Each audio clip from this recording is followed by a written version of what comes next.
Kali ini Noba akan melanjutkan part sebelumnya dari film Donghua Battle Through the Heaven. Noba mengingatkan sekali lagi ya bahwa konten ini full spoiler. Tanpa lama-lama lagi, yuk kita masuk ke isi ceritanya. Melanjutkan dari cerita sebelumnya. Xiaoyan dipaksa jatuh ke tanah lagi, berguling ratusan kaki sebelum dia berhenti. Tulang-tulangnya yang patah dan bengkok pulih seketika. Termasuk dadanya yang cekung dapat dipulihkan dalam beberapa tarikan nafas. Kekuatan pemulihan yang dimiliki Xiaoyan setingkat lebih cepat daripada keabadian kaisar. Ini juga salah satu kelebihan dari eksistensi keabadian fisik. Eksistensi keabadian fisik tidak hanya ketahanan yang sangat kuat, tetapi kekuatan pemulihannya setingkat lebih tinggi dari keabadian kaisar biasa. Jika seseorang ingin membunuh keabadian fisik, kecuali keabadian fisik diliputi oleh kekuatan absolut, itu akan menjadi pertempuran yang akan berlangsung lama. Apakah kamu benar-benar berpikir bahwa aku tidak dapat membunuhmu? Ucap pria Taisu berteriak dengan dingin saat melihat Xiaoyan pulih lagi dan lagi. Pria kuat Taisu berhenti bergerak. Dia tidak menyerang Xiaoyan lagi. Itu karena dia mengerti bahwa meskipun serangannya kuat, itu seperti membombardir bola kapas. Dia tidak bisa mengenai esensi Xiaoyan sama sekali. Bahkan lebih mustahil untuk membunuh Xiaoyan. Untuk orang-orang dari dunia Taisu, mereka sepenuhnya mengandalkan armor dewa palsu untuk mendapatkan kekuatan. Dan mereka harus membuat pertempuran cepat. Karena kekuatan abadi yang dikonsumsi tidak akan dibuat-buat. Sehingga kekuatan abadi akan habis setelah pertempuran yang panjang. Jadi pria Taisu berencana menggunakan kartu trufnya untuk membunuh Xiaoyan secara langsung. Pada saat ini terlihat pria Taisu tiba-tiba menampar kristal mengkilap di depan dadanya. Kemudian aura keabadian yang agung mulai melonjak ke dalam kristal. Seluruh kristal mencair kemudian memadat kembali menjadi palu kristal yang sangat mengesankan. Pupil mata Xiaoyan segera menyusut. Dia yang melihat pemandangan ini tidak berniat untuk duduk diam dan menunggu kematian. Segera nyala api juga melonjak keluar dari armor besinya. Dan api dari 3 warna berbeda mulai mengembun di depan Xiaoyan. Di tempat ini Xiaoyan tidak perlu khawatir menghancurkan apapun.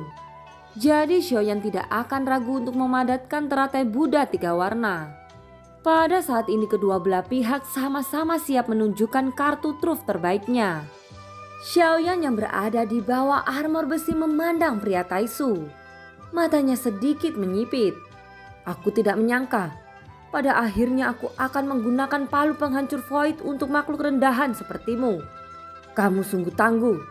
Aku mengakui bahwa kamu satu-satunya orang terkuat yang pernah kuhadapi sejak berada di alam Suanjin ini. Ucap pria Taisu berteriak dengan marah. Gelombang energi yang tak terbayangkan meledak dari palu kristal raksasa. Armor besi pada pria Taisu dengan cepat memudar dari tubuhnya seperti cairan. Semuanya mengalir ke lengannya yang memegang palu kristal. Dari kelihatannya itu tampaknya menjadi satu-satunya cara untuk mengendalikan palu kristal. 24 gerbang abadi, buka! Teriak Xiaoyan segera mengendalikan formasi besar untuk menyerang jiwanya. Tetapi dia melihat gelombang yang kuat langsung melonjak dari palu kristal. Dan 24 gerbang abadi yang melayang-layang langsung runtuh. Pada saat ini Xiaoyan tidak diberi kesempatan lagi.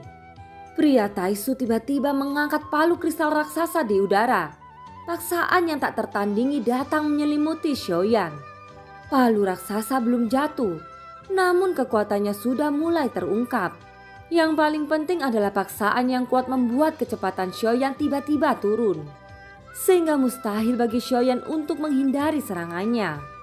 Di bawah palu penghancur voidku kamu pasti akan mati.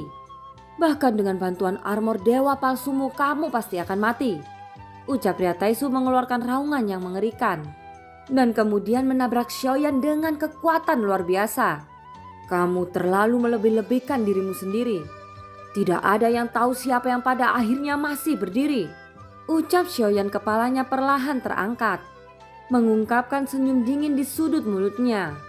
Pada saat ini teratai murka Buddha 3 warna di tangan Xiaoyan juga terlempar. Teratai api terbang keluar. Kecepatannya berubah dari lambat menjadi cepat, meninggalkan pelangi panjang di udara dan menyapu ke arah palu kristal raksasa yang jatuh ke arahnya. Keduanya bertabrakan di tengah udara.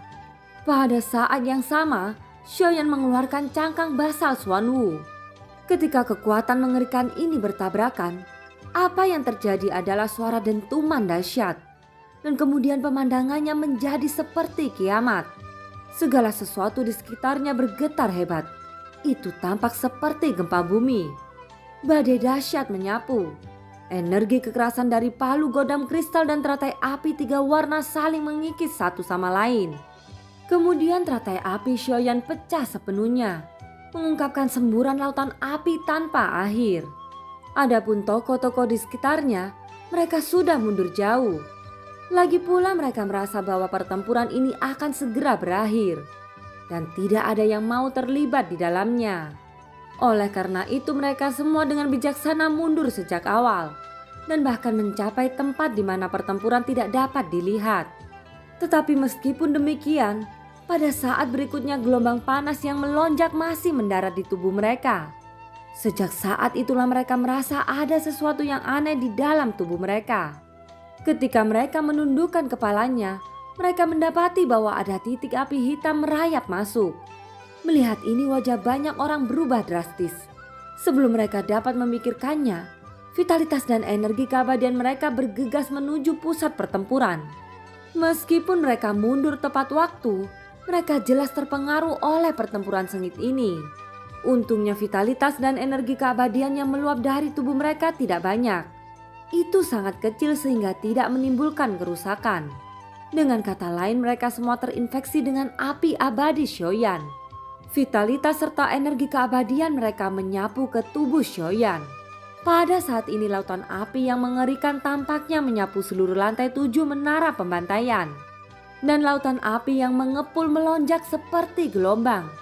Selain itu ada dampak yang kuat bercampur di lautan api. Dan setiap orang yang merasakan kekuatannya mengambil tindakan untuk menolak. Bahkan mereka yang lebih lemah merasa sesak di dada mereka dan memuntahkan seteguk darah. Semua orang terus bergerak ke belakang dengan panik. Sampai mereka tiba ke tepi lantai 7 di mana tempat terjauh dari medan pertempuran. Lautan api yang mengepul berlangsung lama. Setiap tempat menjadi sangat panas, seolah-olah telah berubah menjadi magma. Dan orang-orang kuat di lantai 7 hanya bisa menggunakan kekuatan keabadian mereka untuk melawan api gila. Namun nyala api yang telah mencapai tepi tidak lagi menimbulkan ancaman. Dan mereka yang berada di sini akhirnya bisa menghela nafas lega. Semua orang melihat ke arah pusat pertempuran. Tempat itu berantakan. Nyala api sepertinya dapat melelehkan sekitarnya. Api yang berkobar tidak memiliki tanda-tanda padam. Namun pada saat ini dapat dilihat sesosok tubuh tergantung di tengah langit. Sosok itu membungkuk dengan nyala api yang membakar seluruh tubuhnya. Dan sosok ini tidak lain adalah pria kuat dari dunia Taisu. Meskipun tubuhnya terbakar, tetapi itu hanya membakar lapisan luar armor dewa palsu. Dengan armor dewa palsu melindungi tubuhnya, dia tetap tidak terpengaruh oleh nyala api Xiaoyan. Bahkan tidak dapat menyentuh kulitnya di dalam armor dewa palsu. Pria Taisu mengarahkan pandangannya ke ujung bawah dan mengikuti pandangannya. Ada cangkang basal yang hancur pada saat ini. Tidak ada gerakan ditumpukan cangkang basal yang hancur, seolah-olah semuanya telah musnah. Mata pria Taisu sedikit menyipit. Pada saat ini palu kristal raksasa di tangannya perlahan-lahan hancur. Dan kemudian berubah menjadi potongan-potongan sporadis dan memadat kembali di depan dadanya. Tetapi itu tampak kusam dan tanpa kilau. Sepertinya serangan tadi juga menggunakan kekuatan terkuatnya. Yang dia inginkan adalah membunuh dengan satu pukulan. Aku sudah mengatakan, kau akan mati dengan pukulan ini. Ucap suara serak pria Taisu perlahan terdengar. Ketika dia melihat tumpukan abu, dia tidak bisa lagi merasakan aura apapun, yang berarti bahwa Xiaoyan langsung dimusnahkan olehnya, sehingga semua tubuhnya hancur berkeping-keping tanpa sisa. Namun tepat ketika suaranya jatuh, tubuh pria Taisu yang kuat tiba-tiba bergetar. Dia mendapati bahwa vitalitas tubuhnya ditarik keluar dengan sendirinya dan kemudian berkumpul ke arah abu. Tidak hanya itu, ketika dia mengangkat kepalanya, dia melihat vitalitas energi berkumpul dari segala arah dan terus mengalir ke dalam abu. Adegan ini membuat pria Taisu terkejut. Sementara dia terkejut, sebuah suara familiar akhirnya terdengar dari dalam tumpukan abu cangkang basal. "Maaf, sepertinya kamu tidak bisa melakukan apa yang kamu inginkan," ucap suara itu yang ternyata adalah Xiaoyan. Di tumpukan cangkang basal, sosok Xiaoyan perlahan keluar darinya dan berdiri dengan tubuh gemetar. Armor dewa palsu di tubuhnya benar-benar hancur dan seluruh tubuhnya banyak lubang mengerikan. Penampilan Xiaoyan saat ini hanya bisa digambarkan menyedihkan. Xiaoyan berlumuran darah. Dia terhuyung-huyung dan bahkan tidak bisa berdiri diam. Tapi tidak peduli seperti apa kondisinya saat ini, satu hal yang pasti adalah Xiaoyan belum kalah dalam pertempuran. Dan dengan kekuatan kehidupan yang terus-menerus berkumpul dari sekelilingnya, lubang mengerikan di tubuh Xiaoyan dengan cepat tertutupi. Tubuh fisik Xiaoyan yang menyedihkan juga pulih dengan kecepatan yang sangat cepat. Melihat pemandangan ini, pria Taisu sangat terkejut. Sangat terkejut sehingga dia tidak bisa mempercayainya. "Sialan, bagaimana kamu bisa memblokir pukulanku? Kamu seharusnya sudah mati," ucap pria Taisu berteriak dengan suara dalam. Sudah ada kegilaan dalam suaranya yang serak. Dan pada saat ini mentalitasnya benar-benar terganggu. Sesaat kemudian sosok menyedihkan Xiaoyan diluruskan lagi. Matanya beralih ke pria Taisu dan sudut mulutnya sedikit terangkat. "Kamu sudah cukup, sekarang giliranku," ucap Xiaoyan. Pria Taisu sudah menggunakan semua kekuatannya. Seharusnya armor dewa palsu tidak memiliki kemampuan pengisian sendiri. Artinya pria Taisu saat ini tidak lagi memiliki kualifikasi untuk melawan Xiaoyan. Xiaoyan bersiap menggunakan pukulan terkuatnya untuk membenarkan tebakannya. Meskipun saat ini Xiaoyan sebenarnya dalam keadaan yang sangat buruk dibandingkan dengan pria Taisu, dia memiliki tubuh abadi dari avatar Yuan Shen sebagai pendukung sepanjang waktu. Xiaoyan memiliki tubuh keabadian fisik dari avatar Yuan Shen dan ada perbedaan mendasar antara keduanya. Begitu kata-kata itu jatuh, pria Taisu sudah merasakan ada yang tidak beres. Dan dia segera bergerak, berniat untuk mundur dan melarikan diri. Tidak jauh dari sana, ada lorong cahaya menuju lantai 8. Selama dia bisa bergegas ke lorong cahaya, Xiaoyan tidak akan bisa mengejarnya. Ada benda-benda kecil yang padat di dalam botol kristal. Saat berikutnya dia melemparkannya langsung ke arah Xiaoyan. Dan botol kristal itu meledak di udara. Terlihat nyamuk ajaib yang tak terhitung jumlahnya meraung ke arah Xiaoyan. Mata Xiaoyan segera menyipit. Dia mengeluarkan penguasa Xuan di tangannya. Namun saat Xiaoyan hendak bergerak, dia melihat cahaya pedang yang tak terhitung jumlahnya bersiul ke arah nyamuk ajaib.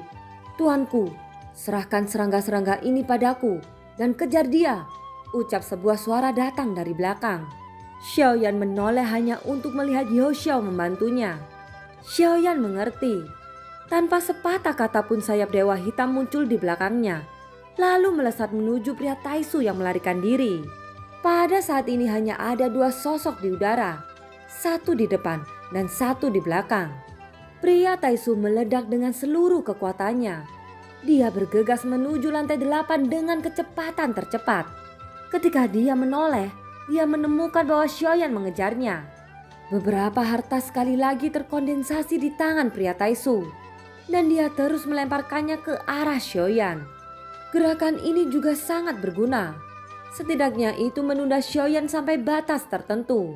"Yuan pinjamkan aku tali penyegel iblis," teriak Xiaoyan. Ketika kata-kata itu jatuh, cahaya merah keluar dari sisinya. Dan dalam sekejap mata itu mengejar pria Taisu. Tetapi saat ini jarak pria Taisu dari lorong cahaya lantai 8 hanya dalam beberapa meter lagi. Jelas tidak mungkin bagi Xiaoyan bisa mengejarnya. "Kita akan bertemu lagi. Tunggu saja aku. Aku akan mencabik-cabikmu," ucap pria Taisu. Setengah dari sosoknya telah tenggelam dalam sinar cahaya. Xiaoyan masih berada di belakangnya saat ini, Hampir tidak mungkin untuk mengejarnya. Tapi begitu dia selesai berbicara, ekspresi wajah pria Taisu tiba-tiba berubah. Dia langsung diikat oleh tali merah dengan kasar. Pria Taisu mengerutkan keningnya. Tanpa diduga tali penyegel iblis menghentikannya pada saat-saat terakhir. Tapi pada akhirnya tali penyegel iblis masih gagal menghentikannya agar tidak tenggelam ke dalam berkas cahaya. Saat seberkas cahaya menyelimuti pria Taisu, sosoknya menghilang dalam seberkas cahaya. Termasuk tali penyegel iblis yang mengikatnya juga ikut masuk.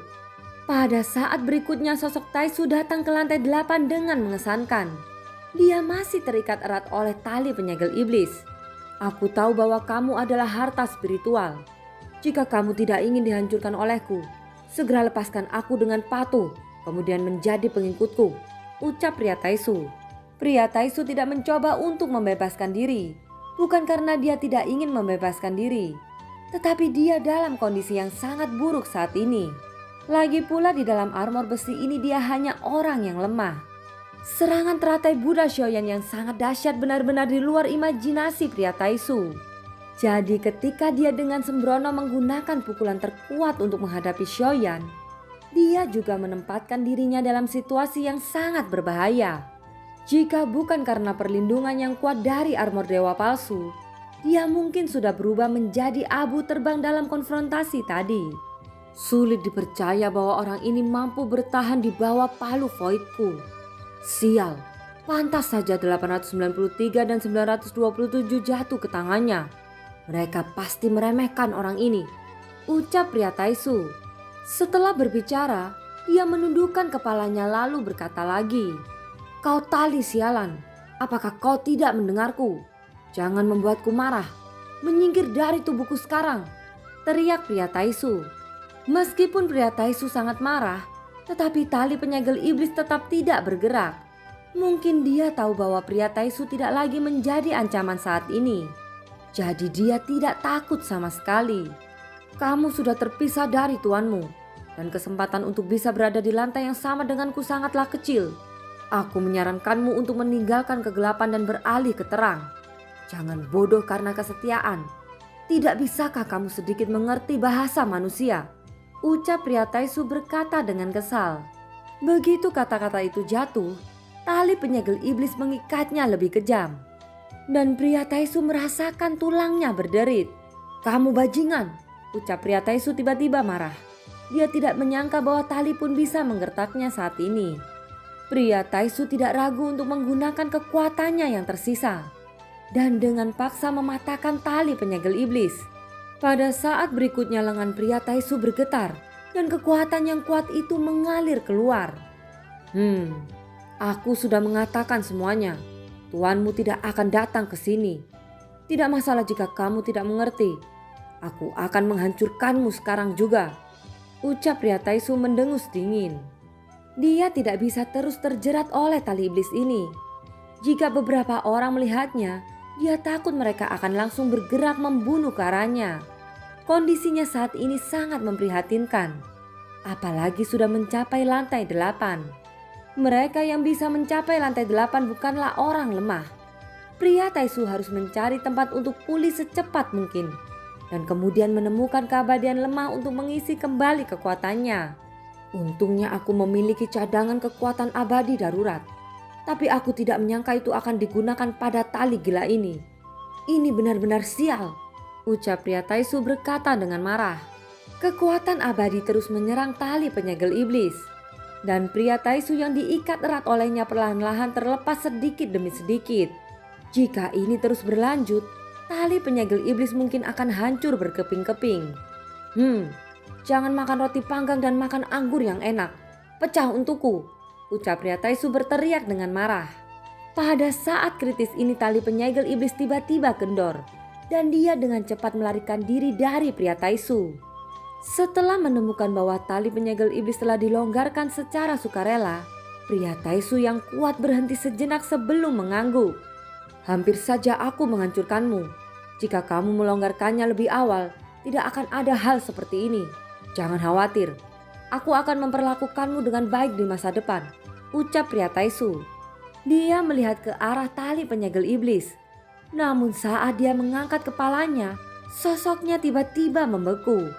Itu karena entah kapan sesosok familiar tiba-tiba muncul di depannya. Tapi saat ini tidak ada armor dewa palsu pada sosok itu. Namun penguasa Swan di tangannya membuatnya langsung mengenalinya secara sekilas. Pria Taisu kuat terhuyung-huyung beberapa langkah. Suara tak percaya segera keluar dari mulutnya. Tidak, tidak mungkin. Bagaimana bisa kamu muncul di sini? Ucap terkejut pria Taisu. Xiaoyan memegang penguasa Swan di tangannya dan menatap pria Taisu dengan mata dingin. Jelas dia tidak akan membiarkan domba ini pergi dengan mudah. Lagi pula armor dewa palsu dihancurkan olehnya. Jadi Xiaoyan harus mengambil armor dewa palsunya sebagai pengganti. Apakah kamu percaya pada takdir? Ucap suara berat Xiaoyan. Aku percaya ibumu rusak, ucap pria Taisu. Setelah berbicara, dia berlari ke ujung jauh dengan kecepatan tinggi tanpa melihat ke belakang. Jelas dia tahu situasinya saat ini dan tidak mungkin untuk melanjutkan pertarungan dengan Xiaoyan. Orang ini kasar, dia harus dibunuh, ucap Xiaoyan.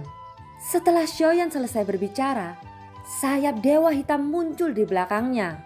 Melesat ke arah Ali Taisu yang melarikan diri dengan kecepatan yang sangat cepat.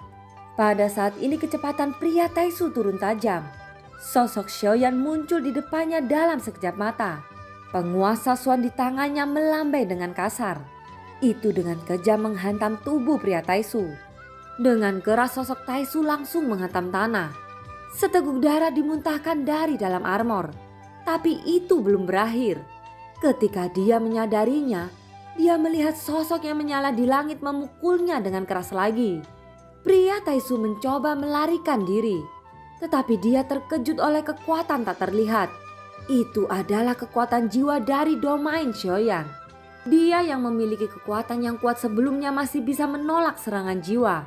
Tetapi sekarang setelah kekuatannya habis, dia tidak bisa bergerak di bawah kekuatan jiwa domain Xiaoyan. Pada saat ini pria Taisu dikelilingi oleh nyala api yang mengerikan. Sebelum dia bisa bereaksi, dia melihat penguasa Swan meluncurkan dari atas. Dengan suara keras, penguasa Swan itu menabrak tepat ke kepalanya. Jika bukan karena armor dewa palsu, pukulan ini akan menghancurkannya menjadi dua.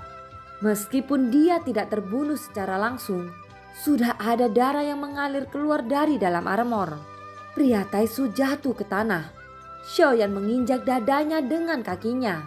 Dan sekali lagi mengangkat penguasa Swan hanya untuk menghancurkan kepalanya. Pukulan ini langsung membuat pelindung kepala pria Taisu menghilang. Memperlihatkan wajahnya yang terdistorsi di bawah armor besi. Fitur wajahnya sudah sangat rusak. Semuanya dihancurkan oleh Xiaoyan. Ini sedikit lebih kuat dari dua sebelumnya.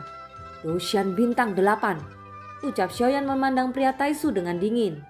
Lalu mengulurkan telapak tangannya dan langsung menghancurkan kepalanya. Untuk Doshan sangat tidak mungkin untuk bertahan hidup. Nyala api Xiaoyan melonjak keluar membakar seluruh tubuhnya hidup-hidup. Hanya menyisakan bola hitam bundar yang berubah menjadi cairan. Avatar Taisu Xiaoyan muncul lalu merentangkan telapak tangannya ke arah bola hitam. Saat dia menyentuhnya, bola hitam itu berubah menjadi cairan di tubuhnya. Tepatnya itu bukan kondensasi ulang, tapi esensi armor besi dewa palsu dari pria Taisu itu sendiri. Saat Xiaoyan menatap lengan avatarnya, nomor itu tiba-tiba berubah lagi menjadi 841. Hanya saja Xiaoyan sedikit mengernyit saat ini. Karena dia tidak merasakan jiwa dari pria Taisu yang tubuhnya dihancurkan. Aku sedikit ceroboh, ucap Xiaoyan mengutuk dirinya sendiri. Dia tidak bisa mengendalikan emosinya dengan baik. Yang paling penting adalah dia khawatir keadaan akan berubah jika dia terlambat. Oleh karena itu solusi Xiaoyan terlalu menentukan. Dia tidak pernah berpikir bahwa jiwanya tidak tertinggal. Dengan cara ini tidak ada cara untuk mendapatkan lebih banyak informasi melalui pencarian jiwa. Tetapi Xiaoyan sudah memiliki ide baru. Avatar Taisu itu sendiri lemah. Sehingga dia bisa bertahan lama saat melakukan teknik penggabungan tubuh dengan avatar Taisu. Saat berikutnya Xiaoyan tumpang tindih dengan avatar Taisu dan keduanya bergabung bersama. Armor dewa palsu langsung menutupi seluruh tubuh Xiaoyan. Pikiran Xiaoyan bergerak. Dia menemukan bahwa masih ada banyak item yang tersimpan pada armor dewa palsu. Xiaoyan melihat lengannya mengalir seperti cairan. Dan tombak panjang perlahan muncul di tangannya. Tombak panjang ini adalah senjata ampuh yang digunakan oleh pria Taisu ketika dia bertarung dengannya. Melihat tombak panjang di tangannya, Xiaoyan sedikit mengangkat alisnya. Dengan tombak di sini mungkin rencananya bisa berjalan lebih lancar. Yuan apakah ada orang Taisu lain di lantai ini? Tanya Xiaoyan. Sang ratu berhenti sejenak. Seolah-olah dia telah membuka mata Tuhan ketika melihat sekeliling dan kemudian mengangguk. Ada satu orang yang akan pergi dari lantai 7 ke lantai 8. Aku bisa membiarkannya dan kamu menghindarinya. Sekarang kondisimu tidak terlalu baik. Jadi tidak perlu melanjutkan pertempuran, ucap sang ratu penuh perhatian. Tidak, lebih baik biarkan dia bertemu denganku, ucap Xiaoyan berkata dengan tergesa-gesa.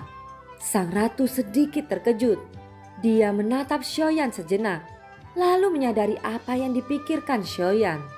Baik, kalau begitu tubuh selir ini sepenuhnya milik sang suami, ucap sang ratu mengangguk. Dan film pun berakhir. Terima kasih ya yang sudah nonton Nova sampai akhir. Sampai jumpa.